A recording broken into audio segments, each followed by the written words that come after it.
Well, it's nice to meet all of you. My name is Jeannie Corey, and I am a nurse, and I have been a nurse for a really long time, probably as long. I'm older than most of your parents. I'm probably the same age as some of your grandparents. I've been around for a long, long time. So I have a lot of life to share, but I also have just some tidbits about things. And I will sort of piggyback on what they said. You know, to the mindset that you come to this space with is everything. Your attitude in life is everything. An attitude of gratitude will get you so much further than anything else that you adopt in your personal space. So you can be educated, you can have a great title in this world, you can have an amazing family, but if you approach life with an attitude of aggravation, frustration, anger, all those things, I could keep listing, then you'll be miserable. I'll just put it that way. You'll be miserable. I happen to be one of those people that always sees the glass half full instead of half empty. And I attribute that to my mother, who was her grandmother. And that my mother, she saw everything as an opportunity. And so even today, as they've mentioned, if you're not interested in healthcare, you're not interested in nursing, you're not interested in any of those things, just allow your mind to absorb something. Even if it's just what I just said, just attitude of gratitude, just be open to other people, because as you move through life, the people who are closed to other people and closed to other ideas, they will not have the fun, the laughter, the love, and the excitement that you'll have if you just keep your mind open. So I appreciate your attention. It is hard to be a public speaker. I've been doing it my whole life though, so I don't get like nervous, but just it feels so good when you're the person standing here for people to look at you and to nod their heads and say, you know, smile, and even if you don't like what I'm saying, you're not interested in what I'm saying, but you know, I'm impressed. Every single one of these young adults is looking at me. Yeah, that's true. So I am so impressed. So, and you don't have to the whole time, because I know I'm not, you don't want to keep staring at me, but I really appreciate you engaging. It feels good. Mm-hmm. Okay, so that's me. Let me tell you, that's all right. Everybody's like, what are all those? Y'all heard of alphabet soup? People have alphabet soup after their name. And it's like all these initials, and what in the heck does it mean? So most every profession or work life that you join, there are certifications and licensures and education and all those kinds of things. It happens to be in nursing. We have lots of different initials that you can put after your name, depending on what test you took and where you worked and those kinds of things. So I'll just tell you my initials. DNP stands for Doctor of Nursing Practice. You can have your doctorate in nursing practice, just like you can have a medical doctorate, a dentistry doctorate, a philosophy doctorate, a doctor in social work, a doctor in, there's a zillion, education, there's a bunch of different doctorates. Mine's in nursing practice. RN stands for registered nurse. I've been a registered nurse for a really long time. And then nurse executive advanced, the dash is board certified. So that means I worked in nursing administration, hospital administration, executive leadership of healthcare organizations for a long time. About half of my career was in that world of clinical nursing, clinical leadership, managing hospitals, units, programs, and the other last half of my professional life has been in higher education. I've been teaching for a really long time. So a little of both, and I sort of keep my toes in the practice world and of administration, and teach at James Madison University, mostly in the master's and doctoral programs. But this semester I'm teaching an undergraduate course. I'll tell you about that later. Okay, the next slide this is my why. So this is another one of those life lessons. You got Mrs. Wheeler on the right, and on the left is, some of you may know her. She graduated from here in 2021. Her name is Krista Kate Garber. She graduated from Franklin County High School, and she is currently in nursing school. She's in nursing school at one of the schools I'll show you about here in just a few minutes. So these are my why. So I encourage you, regardless of what you want to do in life, find your why. Find your why. It may not be your children just yet. It might be in the next few years. It may be some other why that you have. What's your purpose? Why do you do what you do? What fuels your soul? What gives you life? What makes you smile? What brings you joy? And my children have done that for me. So my whole nursing career, I've made choices that helped me live out my why. And that's one of the reasons I moved from the world of hospital administration, early mornings, late nights, all that kind of thing, into academia, because when you teach in a university setting, there's a great deal of flexibility. The teachers, teachers and administrators within secondary education and elementary education, they don't have quite as much flexibility as you have when you move into a university setting, because you're not in a class from 8 to 4:30 or 8:30 to 3. You got a lot more flexibility, and you'll learn that too when you go to college, because you'll know you have a class one morning and then the next day in the afternoon, so you'll see that flexibility. Okay, all right. So the next slide. Oh yeah.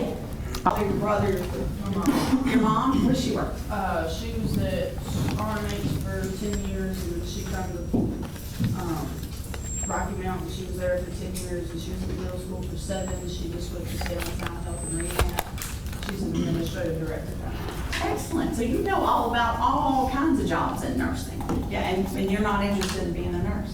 Not a people nurse, Not a people nurse, an animal nurse?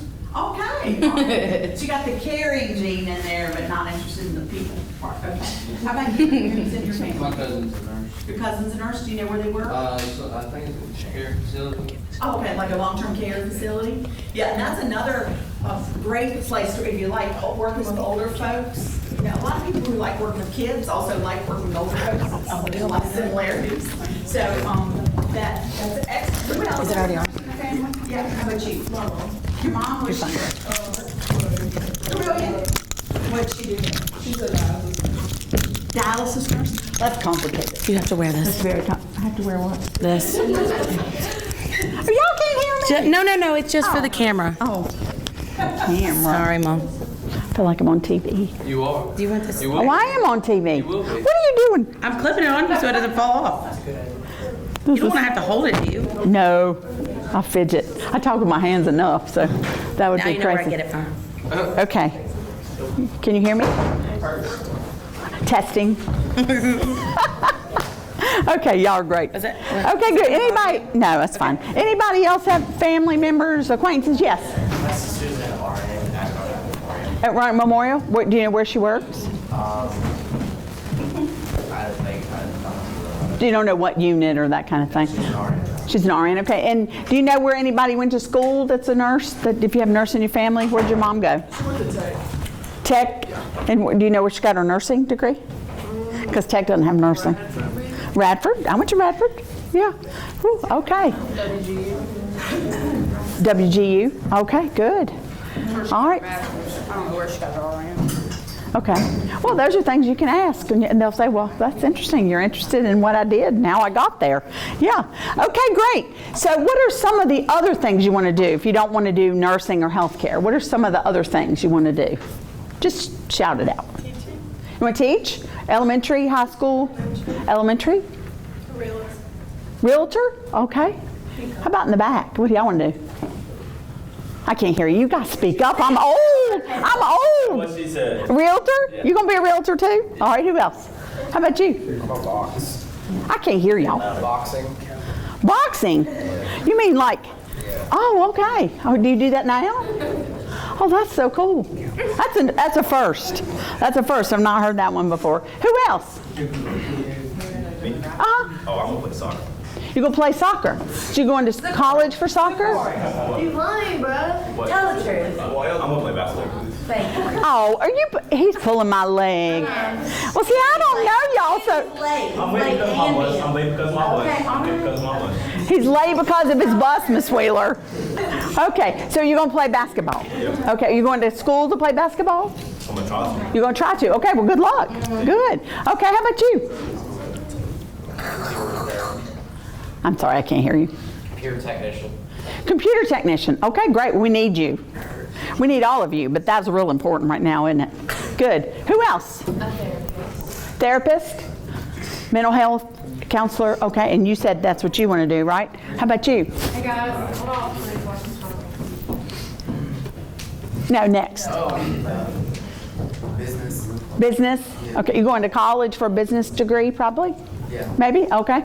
You think so? Everybody's like, I don't know. I might. No, you know whatever you say, you're not like committing to. You're not signing a contract like, I got to do this. But just, I'm interested in what you want to be as you evolve into a more mature adult and a contributor to society. It helps me figure out what I need to tell you about what I do. Because I don't know if you know it or not, those of you who are interested in nursing, nursing touches every possible profession in life. Nursing touches people at their most vulnerable moments, from birth to death. And so if you're interested in that kind of being that kind of part of somebody's life, that's a great way to think about it. You help people get to where they need to be in health, wellness, and living. And sometimes that means to the point of dying, which is hard at your age, hard to think about.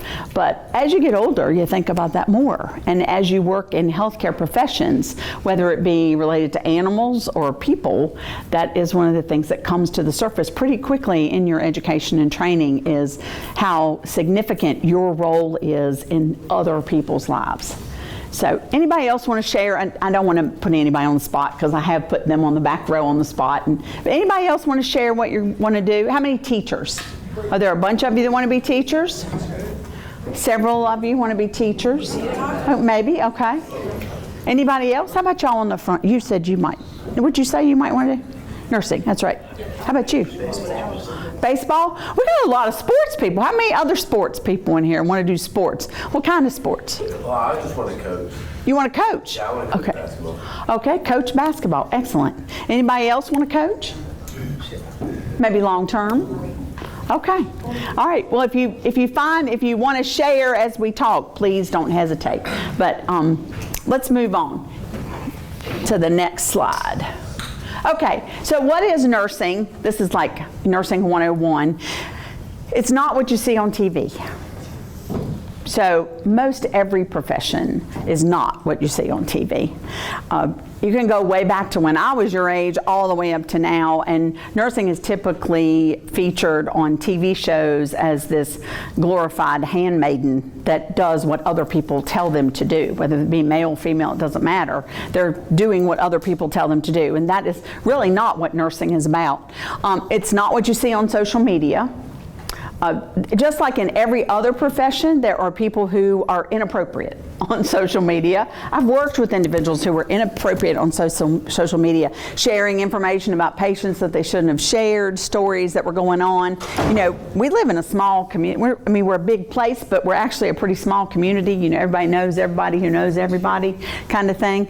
And nurses who work, for example, at Franklin Memorial, if they post something about their day or their patient, guess what? A lot of people are going to by default know who that person is. So, but what you see on social media is not really what nursing does. It's not always intense, action oriented. So, for example, anybody want to do emergency kinds of things? Anybody currently do EMT, firefighting, any of that kind of thing? Anybody do that? Firefighter. So those are intense when you get called, but every call they go to is not something that's great dramatic kinds of things. Nursing's the same way. You can have very dramatic, intense, traumatic kinds of moments, but there's also a lot of other kinds of moments in nursing, and that can be in some of those things I've already mentioned, birth and all the way through life, helping people, just sitting and listening to people, just sitting in silence with people when they've just received really catastrophic news about themselves or their family. So it's not always blood and guts. It's not always that. Now, if you work in a trauma center, you work in an emergency department, you're going to have more of that. But again, nursing offers so many opportunities. If you think about everything you do in life, there's a nursing-related job. You can be a school nurse. You can be a nurse in a long-term care facility. You can be a nurse in a clinic. You can be a nurse in a hospital. You can be a teacher. You can be all kinds of things as a nurse. What nursing is, it's a coordinator of health care for individuals and populations. So we coordinate care, organize care, and I saw a video the other day that explained nursing sort of like nurses are like the conductor of a train. There's the train maker, which is the person that designs, and that would be your administrators and some of your physicians that direct the orders and that kind of thing. But the nurse is like the conductor, and your patient is on the train with you, and you're making sure the patient gets where they need to go. And that's all, like figurative. It's like you're making sure that they get to the level of wellness or the level of comfort, the level of lack of pain, the level of knowledge. That's what nurses help make that happen. And they help coordinate whether the patient needs physical therapy or do they need occupational therapy? Do they need a nutritional consult? Do they need that nurses work with the patients and they are all knowing about what the patient needs. So it's a much more global perspective of the health of an individual or a population than what you would see on social media or on TV. Also, nursing is an opportunity to serve others, and I already mentioned that's at their most vulnerable times in life. Birth, trauma, wellness, illness, death, I've already said a couple times. The other thing, nursing requires education. Nursing is one of those things that you might want to do in life that you cannot just go be a nurse. Even to be a nursing assistant, you have specialized training and support to be able to offer your services as a nursing assistant. You can also be a certified nursing assistant, which requires a test, and you become certified with the state that you're working in. It requires empathy. So everybody know what empathy means? Anybody want to define it for me? Come on, guys, let's go. Empathy, you know what empathy is? Having feelings about someone else's situation. Right. Feeling what someone else feels. You put yourself in their place. So in order to be a nurse, you have to have empathy, because every time when I worked in a critical care unit, if I walked into a room and could have cared less how the person was feeling, I don't think I would have done a very good job in taking care of them. So empathy, you have to have empathy, you have to have respect. You have to have respect for all individuals regardless of their choices, regardless of whether they're like you, not like you, political, racial, ethnic, religion. It doesn't matter. If you're a nurse, you have to respect all people's perspectives. For some people that's a challenge. You think about the people you know and the people you go to school with and the adults you know in the community. In order to be a nurse that is effective as a nurse, we have to be respectful of all individuals, regardless of their perspective, if it's different from ours. Compassion, what's compassion? You knew my empathy. Do you know what compassion is? I bet you do. What's compassion? Somebody else? Go ahead. I know you know what it is. I don't know how to word it.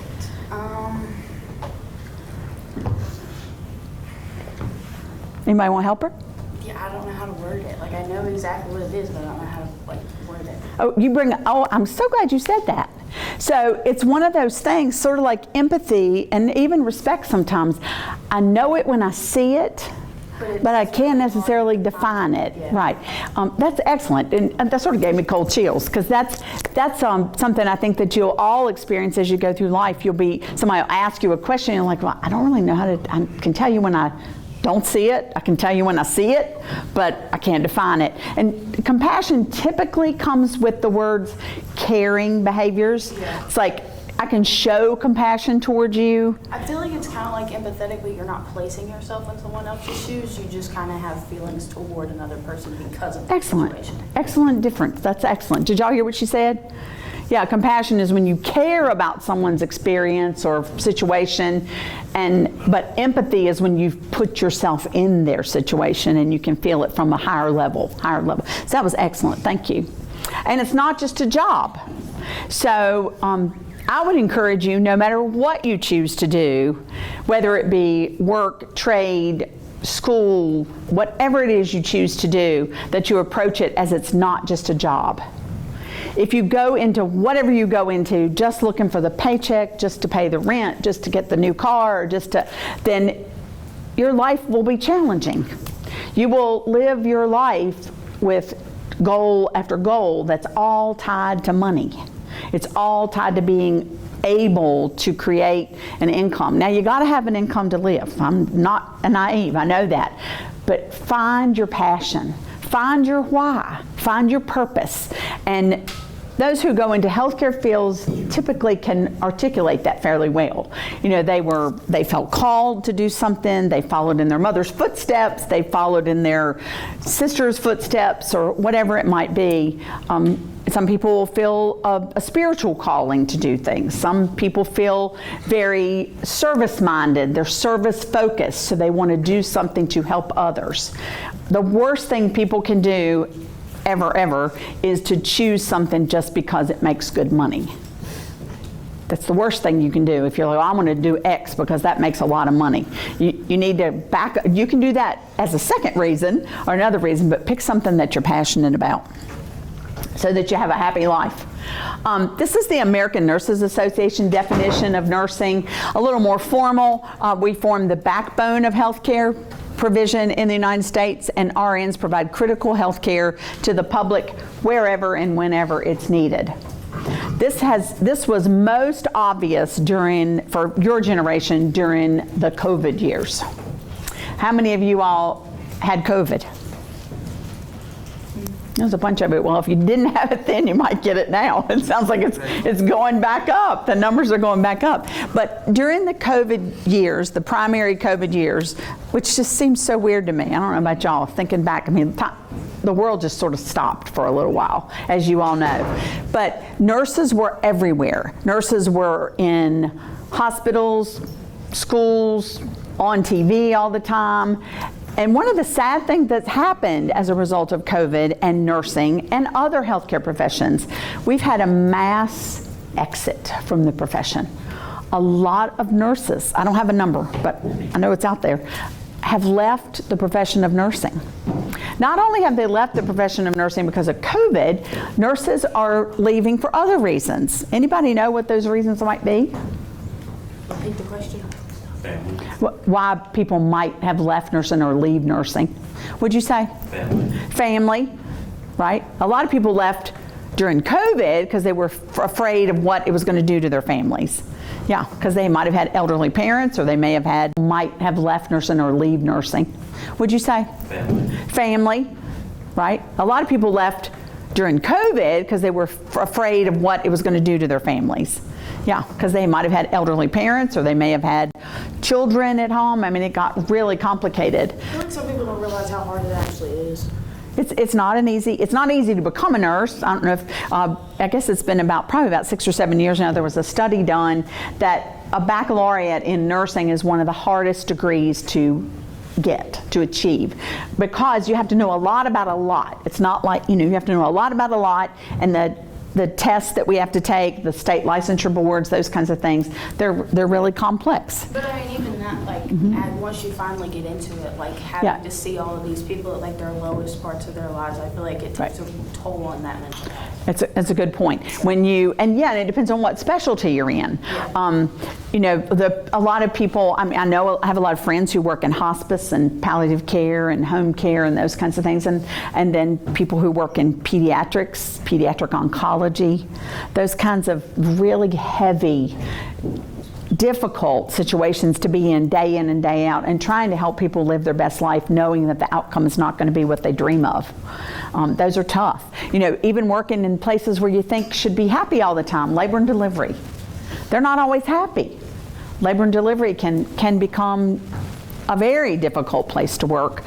Thank goodness it's not very often, but there are deaths that happen for mothers and babies, and a lot of hard emotional things that you deal with in nursing. So you're bringing up great points. But during COVID, we lost a lot of nurses. There's some new reasons. They're not really new, but they're resurfacing. Our society has changed a lot in the last 10, 20 years.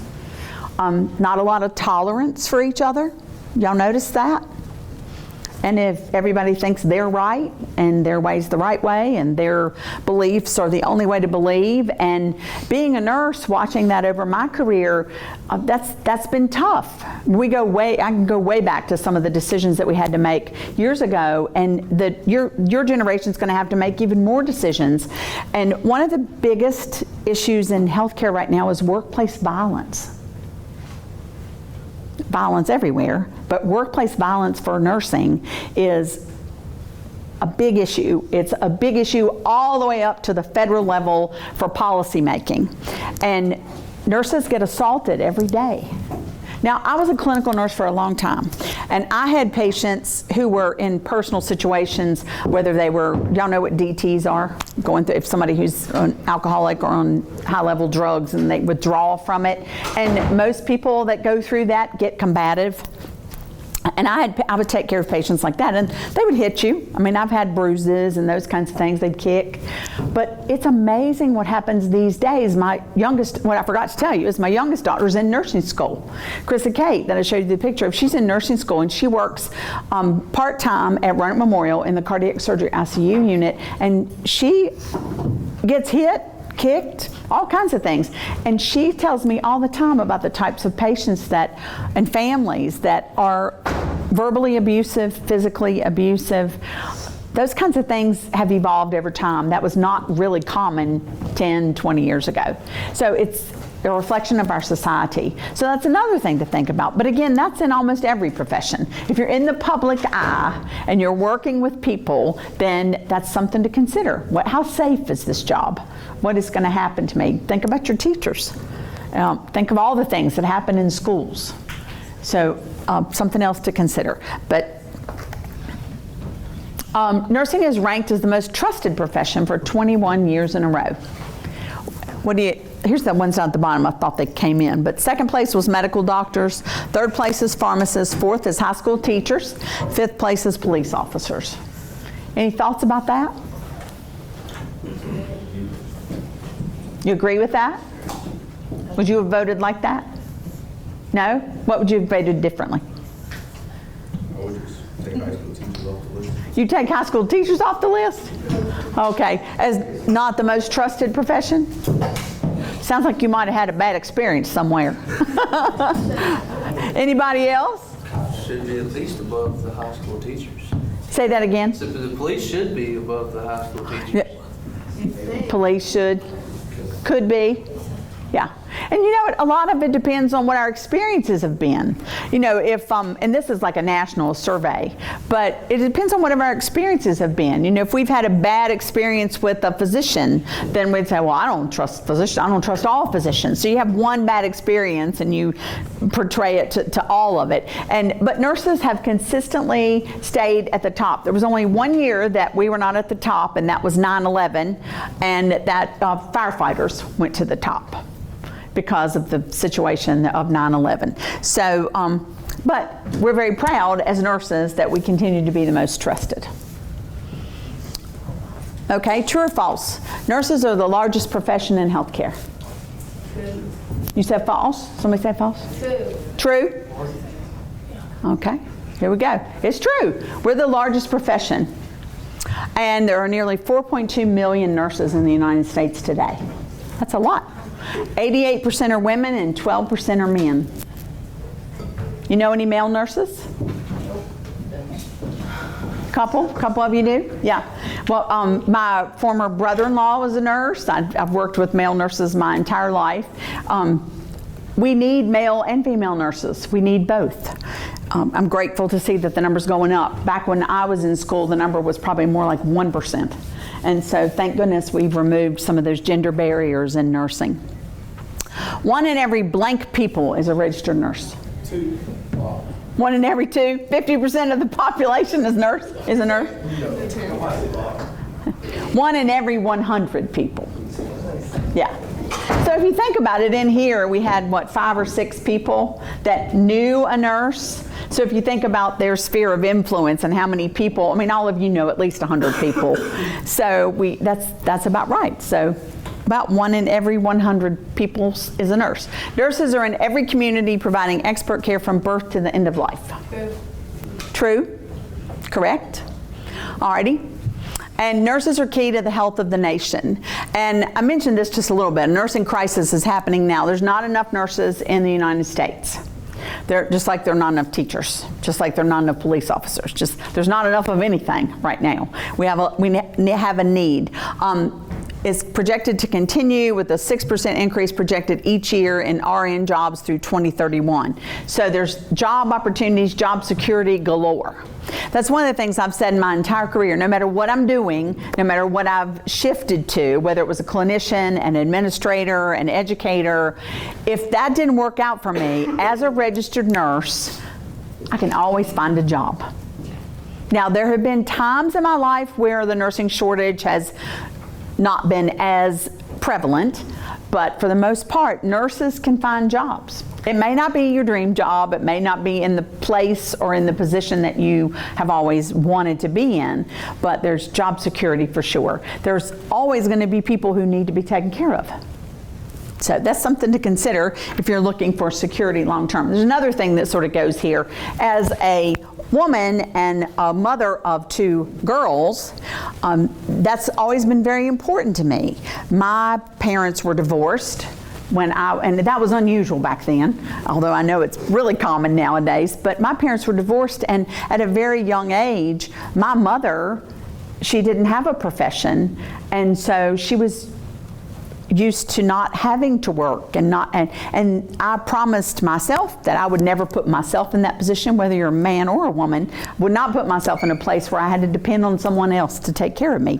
So this is one of those life lessons. So that's what I taught my children. It's like, choose a profession where you can take care of yourself no matter what your choices are in life. Make sure you choose something that allows you to provide for yourself and for your children if you happen to have some. So nursing is a wonderful option for that. All right, here's the different types of nurses. Did y'all know there were lots of different kinds of nurses? You name some, do you know? Nurse anesthetist? Yeah. You know, now they're called nurse anesthesiologist. That's a new word, yeah. Nurse anesthetist, but excellent. Yep. That's for anesthesia, right? Anesthesia is people that put you to sleep. There are physicians that are anesthesiologists, and there are nurse anesthetists or nurse anesthesiologists. So let me just go through my list. I'll share. You know, there's licensed practical nurses. That's one level of licensed practical nurse. And then there's registered nurses. And registered nurses education is a little bit different, a little bit longer than a licensed practical nurse. And then we have nursing assistants that I already mentioned. So registered nurses, I'm going to tell you about how you can become a registered nurse, like what kind of school choices you can make, that kind of thing. And then there are also advanced practice nurses. And these are folks that go to school beyond their initial licensure. So they go to school beyond getting their RN, regardless of how they got it. And nursing is weird because we've got a lot of different ways that you can become a registered nurse.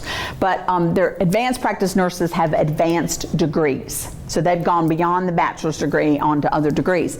And those categories are nurse practitioners. Any of y'all ever seen a nurse practitioner as your care provider? A couple of you have, yeah. Nurse midwives. What do nurse midwives do? Is it birth? Huh? With birth? I can't hear you, I'm sorry. Birth. Help deliver babies, yes, sorry. Y'all gotta speak up, I got old ears. Nurse anesthetist, which we mentioned, clinical nurse specialist. So those are the 4 categories, according to our American Nurses Association, that are considered advanced practice nurses. There are other advanced specialties in nursing, one of which is mine, which is administration, executive leadership. So, and then I already mentioned licensed practical nurses. So there's more than this, but these are the common categories. So true, false. There's only one educational pathway to become a registered nurse. False. False. Excellent. Okay, here's how you get your degrees. These are the associate degree programs in our region, and I may have left one out. So if you know one I left out, make sure you tell me. Excuse me. Associate degree, how many years does it take to get an associate degree? 2. And how many does it take to get an associate degree if you have to do some prerequisites sometimes? Sometimes 3. Because if you're one of those students that needs English, math, psychology, anatomy, physiology, sometimes you end up going 3 years to get your nursing degree from an associate degree, which is fine. Virginia Western Community College is one option in our area. I can tell you that if you're interested in nursing, Virginia Western Community College has a waiting list. So it's likely that you would be at least a year out of high school before you could get into the nursing program. So you'd be 3 years post high school at the earliest, probably, if you chose Virginia Western. Galen College of Nursing, which is a new college in our region. It's affiliated with Lewis Gale Hospital. That is where my youngest daughter is going to school. Galen College of Nursing is a sort of a new approach to addressing the nursing shortage. It is all across the country. It is well respected. And they have removed some of the typical barriers for folks to get into nursing school. Not everybody that goes there had a barrier, but they have removed some of them. For example, some of you might choose to go to a different school for a year and maybe not get very good grades. And Galen has some other options for you, some testing out, some different tests that you can take to see if you have the aptitude or the ability, and they will allow you to start their program. So that's an option for folks as well. Patrick and Henry Community College. When did they change their name to Patrick and Henry? Last year. I have the hardest. Patrick Henry is what Patrick and Henry Community College, which is not that far from here as well. For many of you, it might be closer to your home, depending on where you live in Franklin County. They also have a 2-year degree, which would be similar to Virginia Western's program. And then there's ECPI University in the Roanoke area. I don't know if there's one in Martinsville or not. I don't think so. I think it's just Roanoke. And they have an associate degree as well. So any other associate degree programs that you know of? Maybe not if you're not interested in nursing. Okay, here's the bachelor's degree programs.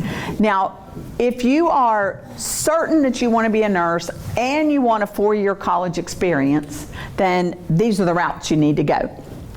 Of course, I had to put James Madison University first because that's where I work. But I also used to work at Radford University Carilion when it used to be called Jefferson College of Health Sciences, if you ever heard that. So these are all the 4-year programs. So it's got JMU. JMU is one of those schools where you declare your major as a freshman. You go in and say, I want to be a nurse. I want to be nursing. But so do 700 other people that come in as a freshman at JMU, and then only 100 to 200 and some get in their junior year. So it's one of those programs where you have to reapply. After you get in JMU, in your sophomore year, you apply to be in the nursing program starting your junior year. That's at JMU. Liberty University has a 4-year program, Longwood University, ECPI, Radford, Averett, and Radford University Carilion. So lots of options right in our little region, and there's more. I mean, there's others, Old Dominion University, UVA, VCU, Ferrum. Oh, I forgot Ferrum. Ferrum's a fairly new program. I'm sorry. I forgot to put them on there. Ferrum has a new nursing program as well. Huh? And Emory and Henry. And Emory and Henry, which is a little further down the other direction. Yeah, Emory and Henry, that's a new nursing program. Somebody say something. East Tennessee also. East Tennessee has a nursing program. I said UVA, Shenandoah University. These were just the ones that were like right here, but I'm sorry, I did leave Ferrum off. I should not have. But they've done very well, and I don't know their percentage, but I do know that there are nurses who have already graduated. The folks who graduated from Ferrum, who took their boards, they've posted numerous students graduated that passed their boards. That's a big deal. If you're thinking about nursing school, it's important to look at the board pass rate, because you don't want to spend 2 years or 4 years of your life going to school that has a 60% pass rate. You want to pass the boards when you graduate.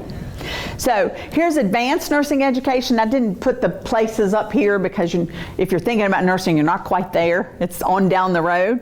But there are accelerated degrees. There are many people who go to school at a 4-year college, get a degree in whatever, religion, history. They get degrees in all kinds of things. And then they're like, I think I really want to be a nurse. And they've already gone to school for 4 years. So there are things called accelerated programs. And I do know that Radford University Carilion has an accelerated BSN program.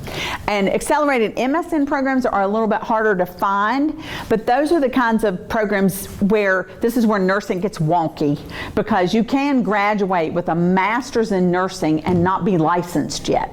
And you still have to take that original state board. And that is more for the folks who already have a bachelor's degree in something and want to move to the next level of education. They want master's before. But then you can also do another bachelor's as an accelerated and sit for your boards. And then there's a master's master's degrees, which are 4-year college with graduate programs. In order to be a nurse practitioner, a nurse executive, a clinical nurse leader, those kinds of things, you have to have a master's degree. And in order to be a nurse anesthesiologist, you now have to have your doctorate. So they used to be master's degree, but now they have to have a doctorate. And then doctoral degrees for nursing, there's several different kinds. These are the primary kinds. One is the DNP, which is the practice doctorate. That's not the research doctorate, that's the PhD. However, both do both. Like I'm a DNP, but I do research. But I don't do bench research. Like I don't go in a lab and work on test tubes and all that kind of stuff. My research is more human subject kind of research. Like right now I'm working on a project with some colleagues from University of Texas in Houston, and we are exploring what it's like to be a mentor for a doctor of nursing practice student. So it's a faculty-focused study where we send out surveys, we're doing interviews, talking to people like myself who direct doctoral projects all the time, talking to those faculty to find, did they have training in how to do this? Where did they learn how to do that? What are their best skills that they would like to pass on to the next generation, those kinds of things. So I do that kind of research. I also do research on moral distress, which is when nurses, providers, managers, leaders know what to do, but the system doesn't support them in doing it. And so it's like an ethical dilemma. It's a moral, ethical. It's like I know what to do, but I can't do it because the system or the process doesn't allow me to do it. And that's a real challenge for healthcare providers. So there's 2 different kinds of doctorates there. Any questions about types of nurses and how to get there? Nope. Okay. All right, this might be interesting to you. Your typical admission requirements for your BSN, your Baccalaureate of Science in Nursing. It varies by school, but these are sort of generic kinds of things. At least a 2.75 cumulative GPA in high school or in college. Possible specific GPAs in some of those like science and health related, like where I used to work at Jefferson College of Health Sciences, you couldn't have anything below a B in anatomy and physiology. So you'd have to take it again to get that B before you could be admitted. It's important to know your anatomy and physiology if you want to be a nurse. It's important. References, an essay and a resume, and then regardless of where you go, you're going to have prerequisites or other courses in chemistry, biology, physiology, anatomy, or other subjects. Most every program requires a psychology course or 2, math, those kinds of things. And electives. All right, this is at JMU. Now our admission requirements are a little kick up a notch because we have a lot of applicants and we have to make decisions about who gets in. So they have to have a 3.0 GPA. They have to have already completed 36 hours that relate to the major, and they have to be enrolled as a JMU student. So you don't just transfer into the nursing program kind of thing. You have to be declared as a nursing major, and no grades lower than a C- are accepted in any prerequisite course. So I know many of you live in the world of, or you think about, well, I just get a C, C-, I can get a D. Some people think once you get to college, D sometimes is passing. But to get into JMU's program, you can't have any Ds on your transcript unless you retook it and got a better grade. Make sense? Okay. All right. Hey, Mom, take a pause. Yeah. If you're not interested in what they're saying, I recognize that. But I appreciate those of you who are attempting to listen and engage. I appreciate that very much. But, some of you might just say, you know what, maybe I'll think about that. So I'm sorry y'all got in trouble. I don't know how else to say it. They're not in trouble. Y'all are not in trouble. They just need to focus. Focus. And they just need to be a little Man, bit it's hard. attentive. It's tough. I mean, I don't know how you do this. I don't know how you do this all day, every day, and I don't know how your teachers do this all day, every day. Because how many of y'all have ever done public speaking? Stood up in front of people and talked. It's tough. It sucks the life out of you, doesn't it? I mean, by the time you finish your hour or your 2, like all day, I mean, you're just like ready to just take a nap. So I appreciate you all engaging and asking questions. And I'm going to shut up in a minute so that y'all can ask me questions if you have it, okay? So this is real important. So this is how much nurses make. Did y'all know this? Did y'all know nurses make that much money? Most people don't. They're like, oh my gosh. Well, we do some pretty yucky stuff. So come on, you're fine. Which way are you going? Okay, so the average, this was from 2021, so it's changed a little bit because nursing salaries have gone up as a result of COVID. So if you looked at, when you start, you're making around 50,000, which is still nothing to sneeze at. That's a lot of money. But by the time you're a seasoned nurse and you've worked a couple years, you're going to make 75,000. And then if you continue your education, change your jobs to higher responsibility levels, that kind of thing, you can make up in the hundreds. Now, just a disclaimer, educators don't always make as much as people at the bedside. Educators, that's one of the reasons we have a really hard time recruiting people to teach nursing. Because depending on your specialty, you can make a good amount of money, like in the higher range, but a lot of folks do it because of lifestyle, because education is a little easier with family. And like in higher education where I teach, a lot of flexibility. I don't teach undergraduate students usually. I usually teach master's and doctoral students, and so I teach completely from home. I go to campus a couple times a month for meetings, and so I have a lot of flexibility, and that's worth a lot, because I can come and go and do as I need to, as well as complete my work. So, any questions about salary? No? Okay, there's one other slide here about salary, I think. Yeah, this shows you across the country. This again came out in 2021. This is from the U.S. Bureau of Labor Statistics. So, any of y'all thinking about moving to another state? Where? West Virginia. West Virginia is a little bit lower on their salaries. Around 65,000 is the median, excuse me. I'm sure their cost of living is also. Cost of living, good point. Excellent, good.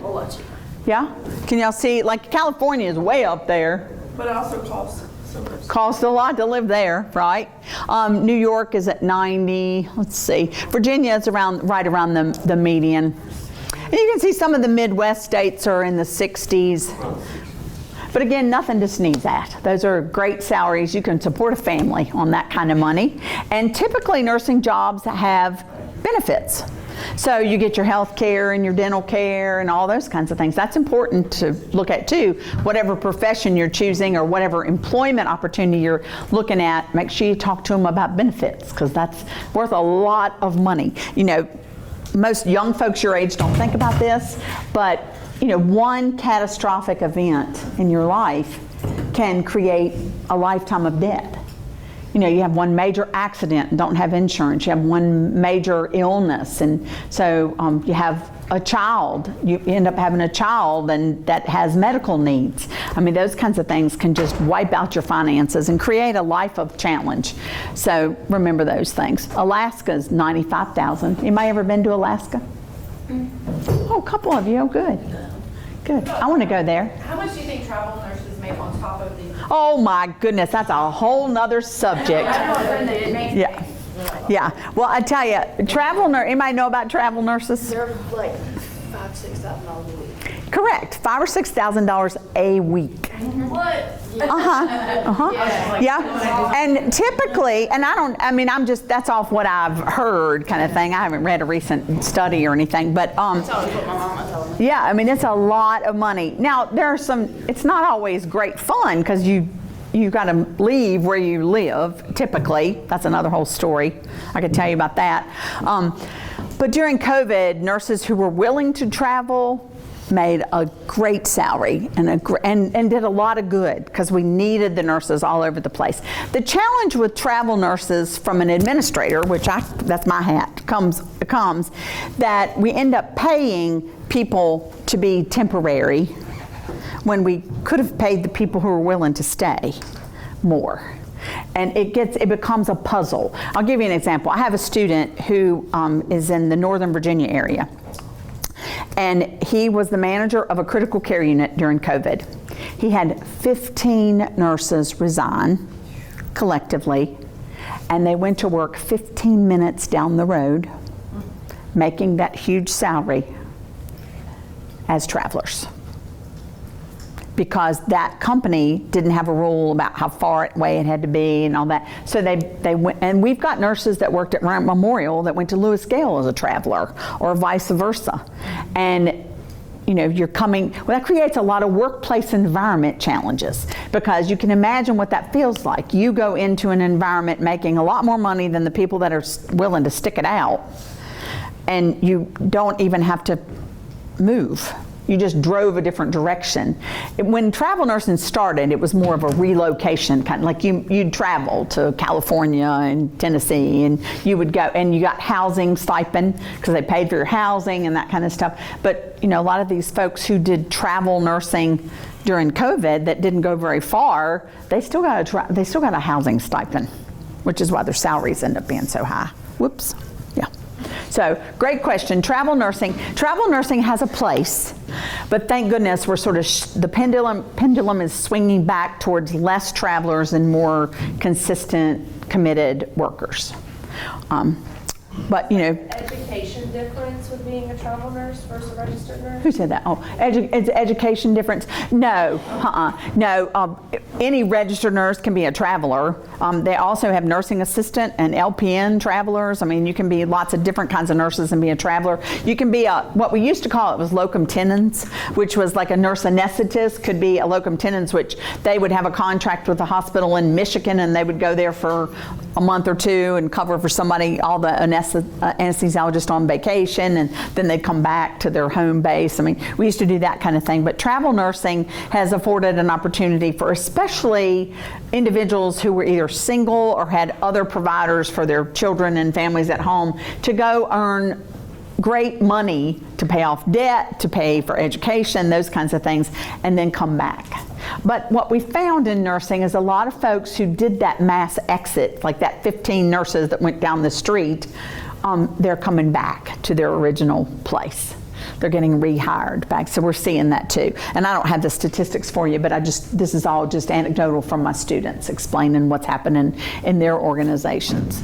So here are some of the roles and places you can work. I've already mentioned a bunch of this. Hospitals is typically what we think of as nurses, and even still in nursing education as undergraduates, we train and teach our nurses all about what it is to work in a hospital, because that's the high intensity, high acuity, task, skill, procedural kind of areas. But we also now, thank goodness, teach our undergraduate students before they take the licensure exam what it's like to work in home health and hospice and long-term care and all those other specialties that might be more out in the community. I'm not going to read all those. Operating room, that's a cool place to work if you like procedural kinds of things. And you'll find too, if you know nurses and you know what kind of specialties they work in, they're sort of like nurse personalities. There's a certain kind of person that's a nurse that wants to work in ICU. There's a certain kind of person that wants to work in the emergency department. Can y'all sort of imagine that? Yeah, certain kind of person that likes hospice and end-of-life care. Yeah. Some other ambulatory care, not as big a part of our nurse training process, but except when you get into the advanced degrees. Ambulatory care, surgery centers, family practice, internal medicine, our nurse practitioners, that's where they do most of their training. There are also acute care nurse practitioners where you learn how to be an acute care nurse practitioner in a hospital. But most of them are family nurse practitioners, geriatric nurse practitioners, those kinds of things. And then I already mentioned those. Do y'all know the difference between palliative care, hospice? Anybody heard? No? It's sort of a subtle difference. Palliative care is for comfort. Hospice is typically end of life. Palliative care can be end of life, but not always. So palliative care is making sure someone is comfortable who is experiencing an illness.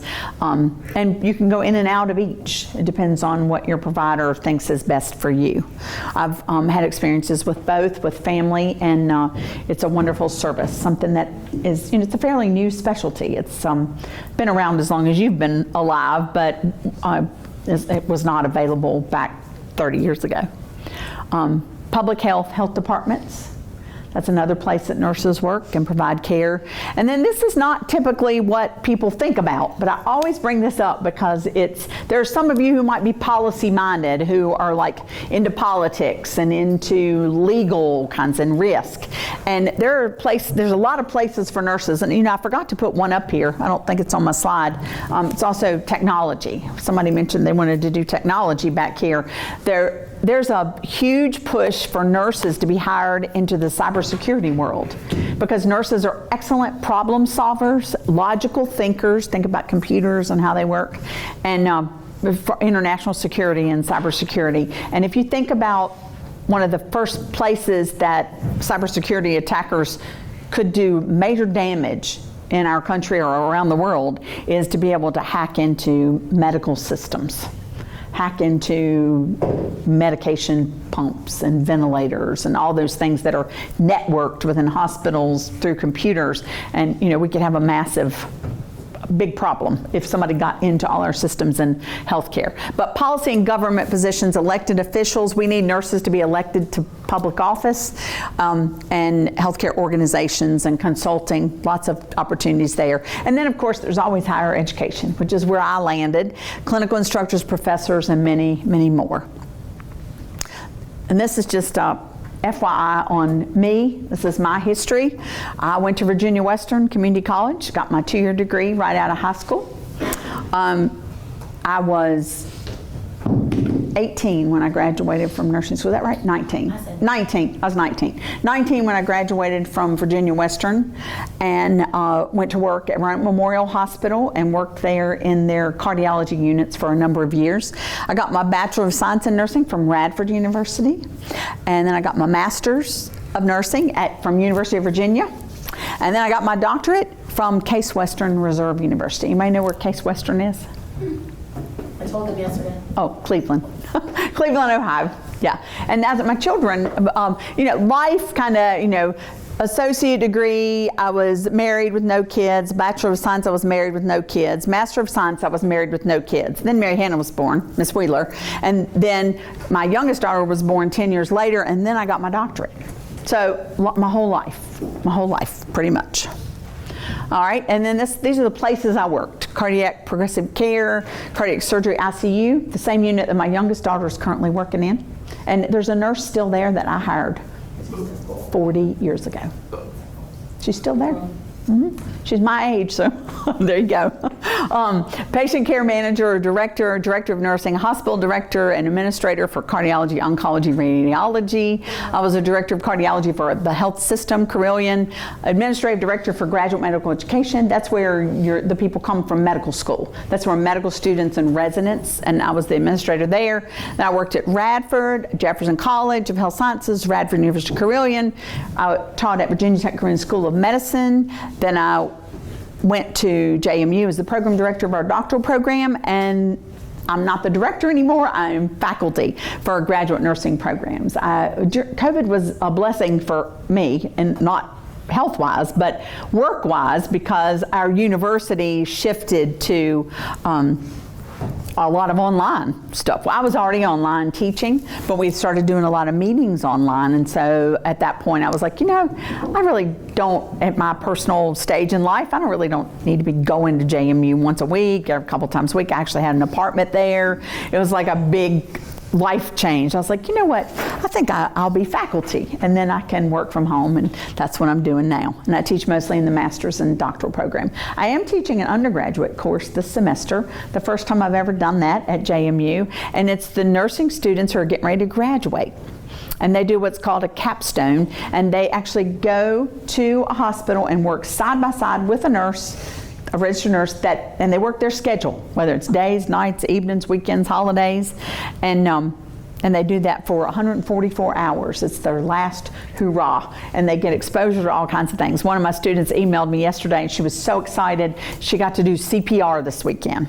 Now I know to some of y'all that might be, oh my gosh, but she was so excited. She got real hands-on experience of someone who needed CPR, and that's not, just like in any educational program, you don't always get the real experience until you're out of school. You're sort of observing and learning, but she got to actually do CPR and administer medications, and she was, feeling full of herself and full of what she was in charge to do. So she felt good about that.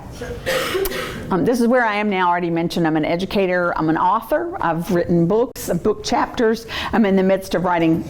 I just finished one and I'm getting ready to write another one. The one I'm writing with colleagues right now is on mentoring doctoral students and coaching. Somebody mentioned they wanted to be a coach, and so coaching, you coach in all professions, but coaching doctoral students is a real important, fulfilling part of my life. And then I'm a researcher. I mentioned some of that. I do educational studies, mentioned these other types of things. And I also volunteer for the Virginia Medical Reserve Corps. I've been doing that since COVID started, giving vaccinations and running different kinds of health clinics, that kind of thing. So that's all of my information. What kinds of questions do y'all have? Any questions? They all have 3. Oh, they all have 3. Okay. Yes. Which degree was your favorite to get? Which degree? Oh my gosh. Which degree was my favorite to get? All of them. I mean, I love education and I love school. If she could go back to school forever, she would. Yeah. Well, I mean, I actually considered it at one point, but no, I'm not going back to school anymore. I'm done. I've got my degree. I'm done. I don't know if y'all know, doctorates are considered terminal degrees, which is a horrible word, but it's a terminal degree. And actually, probably the most fulfilling degree I got was probably my doctorate, just because it's like the top level that I could get, and I really sort of figured out who I was as a nurse during that time. But my very first degree at Virginia Western was skill developing. That's where I learned how to be a nurse. So the bachelor's degree was busy work for me because I was already a nurse, licensed, and so it was a lot of repeat, that was a long time ago. We do a better job now, but a long time ago you had to, like, I don't know if y'all know what the word clip means, like you had to clip out of things, like you had to test out. You had to take tests, and it was just a lot of repeat, and it just seemed, we weren't very good at it then. So that one was my least favorite, although I liked Radford, but yeah. Great question. Speaking of education, you should tell them really quick what's hanging in your office at JMU. Oh, that might make me emotional. Okay. Yeah, that's all right. But But they she's will appreciate this. okay. Because all right. you're in the stage. Right, you're in the stage. So right now you're thinking about colleges to apply to, and you're sending in applications maybe, or you're getting ready to, or you already have.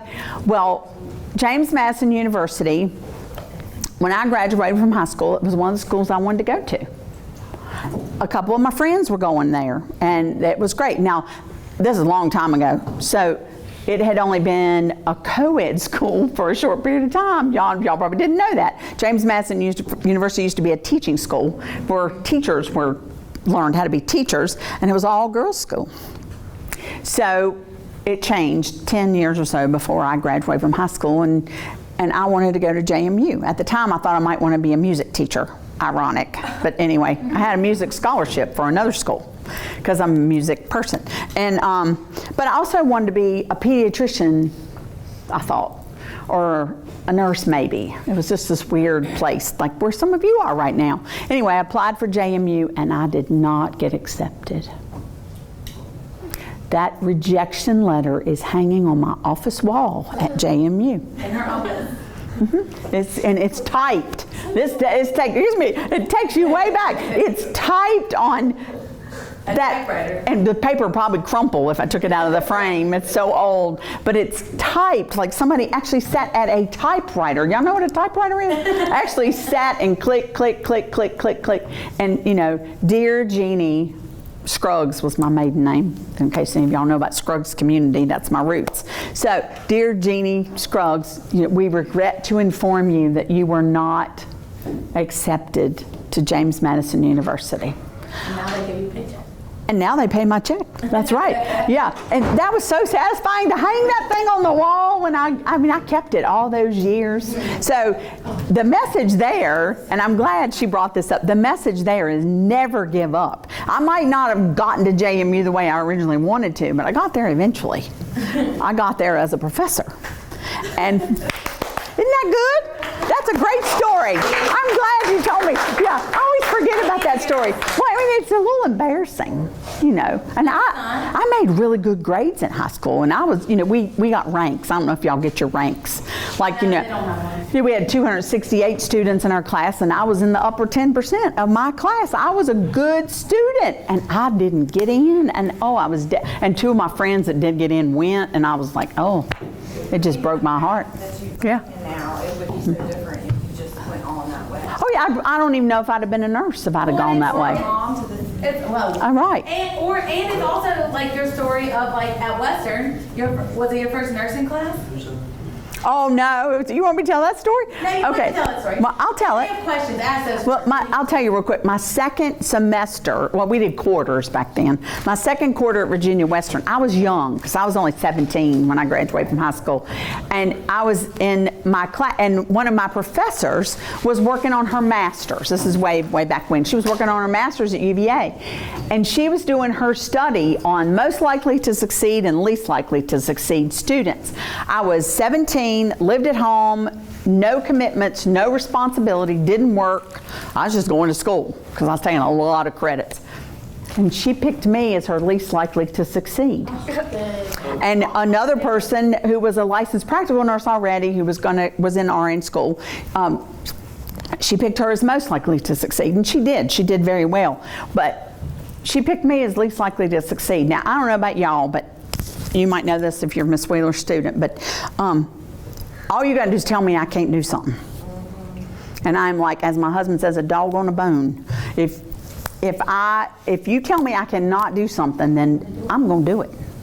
So I want you all to feel that way. Whatever it is somebody tells you you cannot do, you say, well, that's an interesting thought, but I believe differently. Don't get mean, don't get ugly, don't want to beat the you-know-what out of them. Just say, well, that's very interesting, but I believe differently. Believe in yourself. That's the number one thing you got to do to make life happen. All right, who else? Questions? Yeah. So, this hasn't been with nursing, but like I want to go to Western and get my associates and then transfer to JMU. But do I have to get my bachelor? Okay, I want to get my master's in kinesiology. Okay. But does that mean I have to get my bachelor's first and then get my master's? Or can you go? You know, that's a really good question. I will find out the answer for you for JMU. The reason there's a yes, maybe, I don't know kind of answer there. Some programs you get your bachelor's and then get your master's. However, kinesiology, exercise science, that kind of thing, their national organization just changed their rules about 2 years ago. Because that's what Krista Kate, my youngest daughter, was going to do. And you had to get your master's in order to become certified. So You'll still get your bachelor's, but I think you have to have your master's. And different schools do it differently. Some of them do not award a bachelor's degree. You just get your master's to begin with. But it takes usually about 5 years. It's usually an extra year. So I want to get my doctorate too. I just didn't know. Right. If I should get my bachelor's, like if I should go to school. You know, that will be determined by what school you pick. Because some of them do a little bit of everything. Like she went to Bridgewater for her first year, and they still had it where you basically got awarded your bachelor's at the end of your junior year, and then you had another 2 years of clinicals, they called them, and then you got your master's. So it depends on what school you go to. And at JMU, I'm not sure. I'll find out for you though, and I'll send it to Miss Wheeler. I'll find out. But you got a path. You got a pathway. Excellent. Oh yeah, did you bring your Questions? Yes. Yes, go Dukes! I just didn't want Yes. to sound a little hot, but I know. Good for you. Good for you. Well, you know, and those of you who are uncertain what you want to do or certain, going to Virginia Western for 2 years is an excellent plan. It really helps. Whoever's funding your education will thank you. Yes, honey. So, with all your degrees and stuff, like once you got your associates, you went to work, right? Yeah. So you, I've always worked. okay, so you can still go to work with the associates and then keep on working Yeah. your way up. Yeah, and that's what my youngest daughter decided to do. She didn't want the 4-year college experience. That was not her thing. Although I might have wanted it for her, that's not what she wanted. And you know, as a parent, and y'all take note, as your parents really want you to do what they want you to do. But you know what? As a parent, once I quit telling her what I wanted her to do, she figured it out. You know, I'm sure y'all can relate to that. You're like, if you would just shut up, Mom, just let me do my thing. But yeah, I went to work right out of school. I was 19, registered nurse, worked in cardiology, ICU, and I'll just tell you the years, and y'all gonna know I'm ancient, but I graduated from high school in 1980, which is probably when your grandparents graduated. In 1980, I graduated from Virginia Western in 1982. I graduated from Radford in 1988. So it took me 6 years. I mean, I didn't go to school for 6 years, but to go back to school for my bachelor's. I graduated with my master's in 1991 Listen, guys. and my doctorate in 2008. So That's too long. that's a long time. But I've worked my whole life. I worked before I was a nurse. I worked in a grocery store. Yeah, I work at a store. You work at a grocery store? A lot of people in here work at Kroger. Yeah. I mean, that's a great way to learn customer service. Yes. Are there any nurses that specialize in mental health? Yes. We need mental health nurses so bad. I mean, your generation knows more about mental health needs and opportunities than we ever knew. Y'all probably know back when I was your age, I mean, you didn't talk about mental health. Nobody talked about any of their feelings or anxieties, nothing. And so you are fortunate that your age group is bringing that to the forefront. But yes, you can be a registered nurse and work in a mental health clinic or a mental health unit, inpatient unit. You can also become an advanced practice nurse and become a nurse practitioner, a mental health, it's called psychiatric mental health nurse practitioner. And we need psychiatric mental health nurse practitioners and registered nurses who work in mental health more now than ever. Yeah, excellent specialty to get into. Yeah, a lot of research needs to be done in that area. What were the benefits again for the nurse? Benefits. Like just like healthcare? Healthcare. If you work for, most nurses who work for healthcare organizations have full slate of benefits, whether that it's healthcare, dental, Like when you go to the dental? yeah, the oral surgery, all that. I mean, you can get any kind of benefits. You get life insurance, a certain level. What other benefits are there? I can't think of. Place you work at, like for example, if you go to the VA Medical Center, you're gonna have different benefits than you would at a regular hospital. Right. They have gazillion nurses, and you talk about mental health. Oh yeah. Triage nurses, I mean, mental health issues at the VA. There are a number of nurses. I actually have a personal friend who was a former student of mine who worked as a registered nurse at Renwick Memorial, Carilion Renwick Memorial for her entire career. She retired from Carilion and now she works at the Veterans Care Center. She works at the VA Medical Center. And there are, anytime you work for a state or federal government organization, you have I'll just say a kick above, a little notch up of benefits usually. Government organizations have excellent benefits. Yeah, and the VA Medical Center in Roanoke is a place to work as a nurse, all levels of nursing. Yeah, yeah, excellent questions. Anybody else? Yeah. What was the hardest thing that you had to experience during nursing? The hardest thing I had to experience during nursing? During my school? Yeah. That's a tough question.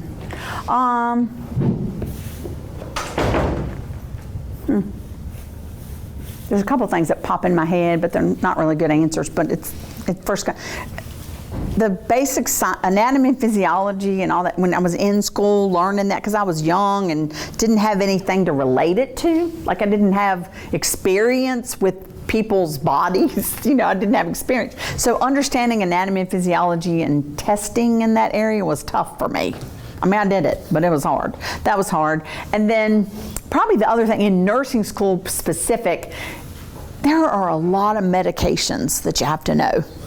And we had a really archaic way of learning them. I'm sure there's some app for learning them now. But we had what called drug cards, and we had to, like an index card. Y'all know what an index card is? A little 3x5 index card. And we had to we had to be able to spit out to our professor before we would go into a patient's room. We had to go through every single medication, and you had to tell them not only the real name that you hear like from on TV on pharmacies and stuff, but you had to give them the generic name, which is usually this really long, complicated, compounded kind of name. We had to talk about where the name came from, like where it was derived from, Latin, whatever. And then we had to talk about the type of drug and the action, which was a physiologic concept. You had to say all that stuff. So you had to memorize all that stuff. Our students don't memorize quite as much as we had to because you always got it at your fingertips. You can look up stuff where we didn't have that. We didn't have a phone. We had to know it. And that was hard. That was hard. Because you might take care of a patient that took 15 medications. And so you had to know all of that information. And I can remember a lot of nights staying up memorizing things.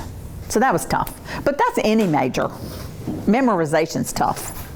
Yeah, but you really do have to memorize it and learn it, not just cram and take a test. It's one thing in nursing. You gotta know what you're talking about. Your knowledge builds. You can't just learn one thing and forget about it. Any other questions? Yeah, what's the major difference between a doctor and a nurse? Major difference between a doctor and a nurse, a physician and a nurse? Yeah. Okay. The main difference is that physicians typically, they go to school to learn to diagnose and treat. So they go to school and they learn a lot of medications and chemistry and that kind of thing, and they learn how to diagnose and treat. That's the best way to say it. There are some nurses, depending on your specialty, that diagnose and treat. For example, nurse practitioners. And the nurse practitioner educational model is modeled right after the physician model. So they learn very similar how to diagnose and treat and do procedures and those kinds of things.